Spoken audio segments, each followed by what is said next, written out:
ആ വിമർശനങ്ങൾക്കെല്ലാം വിവിധ വേദികളിൽ മറുപടി നൽകിക്കഴിഞ്ഞു. അതുകൊണ്ട് തന്നെ അത്തരം കാര്യങ്ങളിലേക്ക് ഞാൻ കടക്കുന്നില്ല.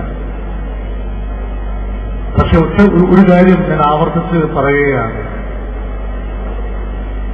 ഒരാൾ മതവിശ്വാസിയാണോ അല്ലയോ എന്ന് തീരുമാനിക്കപ്പെടുന്നത് കേരളത്തിലെ ഏതെങ്കിലും ഒരു രാഷ്ട്രീയ പാർട്ടിയുടെ ഓഫീസിലാവരുത് എന്ന് നമുക്കെല്ലാം അഭിപ്രായമുണ്ട്.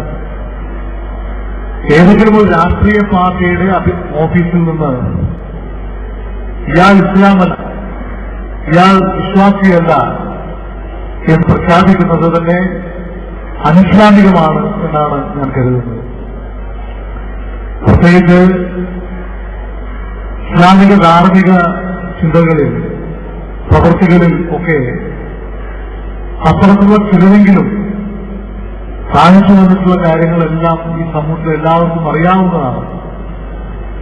അത്തരം ട്രാക്ക് റെക്കോർഡ് ഉള്ളവർ ഇങ്ങനെയുള്ള പ്രഖ്യാപനങ്ങൾ നടത്തുന്നത് യഥാർത്ഥത്തിൽ ഈ സമൂഹം വേണ്ടത്ര സ്വീകരിച്ചിട്ടില്ല എന്ന് തന്നെയാണ് ഇക്കഴിഞ്ഞ ദിവസങ്ങളിൽ എനിക്കുണ്ടായ അനുഭവം.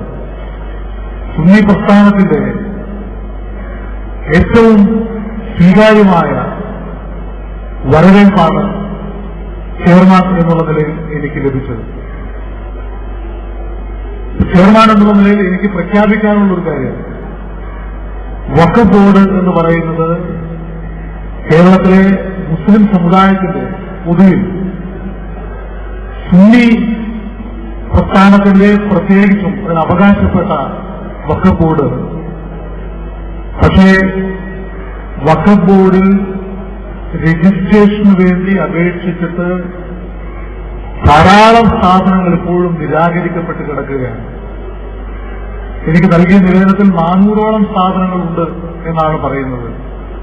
ഞാനും ബഹുമാനായ അലി അബ്ദുള്ള സാഹിബും എല്ലാമുള്ള ഈ വഖഫ് ബോർഡ് നിങ്ങളോട് ഉറപ്പിച്ചു പറയുകയാണ്, നിരാകരിക്കപ്പെട്ട ആ സ്ഥാപനങ്ങളുടെ രജിസ്ട്രേഷൻ എന്റെ നേതൃത്വത്തിലുള്ള വഖഫ് ബോർഡ് നിർബന്ധപൂർവ്വം നൽകും എന്നീ സന്ദർഭത്തിൽ ഞാൻ പ്രഖ്യാപിക്കുകയാണ്.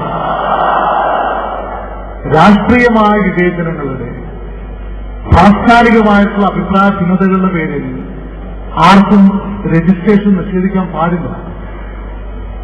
രജിസ്ട്രേഷൻ നൽകുന്നതിനൊക്കെ ഉണ്ടായിരുന്ന കഴിഞ്ഞ ഏതാനും വർഷങ്ങളിൽ അവിടെ ഉണ്ടായിരുന്ന മാർഗങ്ങൾ വളരെ വളരെ രസാവഹമായിരുന്നു.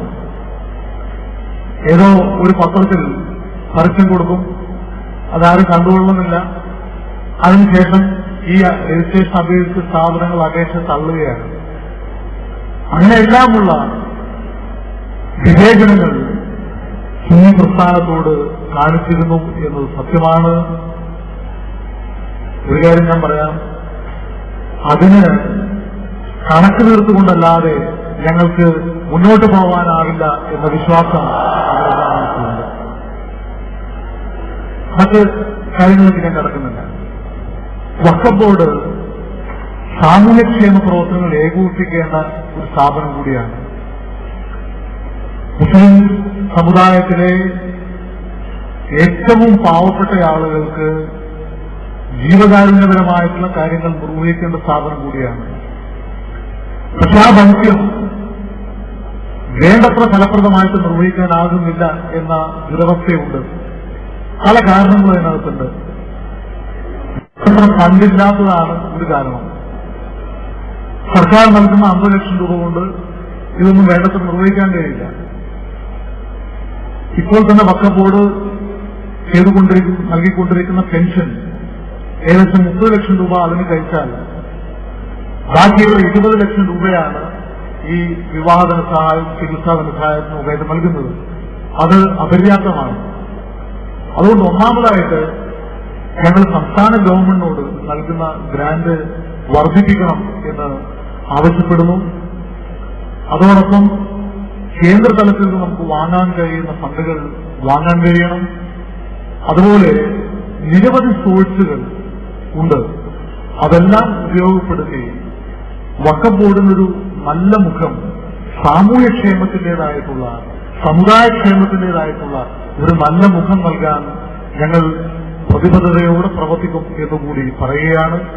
അതോടൊപ്പം സർക്കാർ കമ്മീഷൻ ശുപാർശകളുടെ വെളിച്ചത്തിൽ സംസ്ഥാന ഗവൺമെന്റ് ജനാബ് പാലോളി ചെയർമാനായിട്ടുള്ള ഒരു കമ്മിറ്റിയുടെ ശുപാർശ പ്രകാരം കേരളത്തിലെ മദ്രസ അധ്യാപകർക്ക് ഒരു ക്ഷേമനിധി ഏർപ്പെടുത്താൻ വേണ്ടി സംസ്ഥാന ഗവൺമെന്റ് തീരുമാനിച്ചിട്ടുണ്ട്. വഖഫ് ബോർഡ് വഴിയാണ് നടപ്പിലാക്കും എന്ന് ഗവൺമെന്റ് പ്രഖ്യാപിച്ചിട്ടുള്ളത്. കാലതാമസം കൂടാതെ, കാലവിളംബം കൂടാതെ ആ ക്ഷേമനിധി കേരളത്തിലെ മദ്രസ അധ്യാപകർക്ക് ലഭ്യമാക്കാൻ എന്റെ നേതൃത്വത്തിലുള്ള ബോർഡ് പ്രതിബദ്ധതയോടെ പ്രവർത്തിക്കും എന്നുകൂടി ഈ സന്ദർഭത്തിൽ അറിയിച്ചുകൊണ്ട് സന്തോഷകരമായ ആഹ്ലാദകരമായ ഈ സുദിനത്തിന്, ഈ ചടങ്ങിലേക്ക് എന്നെ ക്ഷണിച്ച ആദരണീയരായ സംഘാടകരോട് എനിക്കുള്ള നന്ദിയും കടപ്പാടും ഒരിക്കൽ കൂടി രേഖപ്പെടുത്തിക്കൊണ്ട് ഇവിടെ എത്തിയിട്ടുള്ള എല്ലാ സഹോദരന്മാർക്കും ആശംസകൾ നേർന്നുകൊണ്ട് നിർത്തുന്നു. അസ്സലാമു അലൈക്കും വറഹ്മത്തുള്ളാഹി വബറകാതുഹു.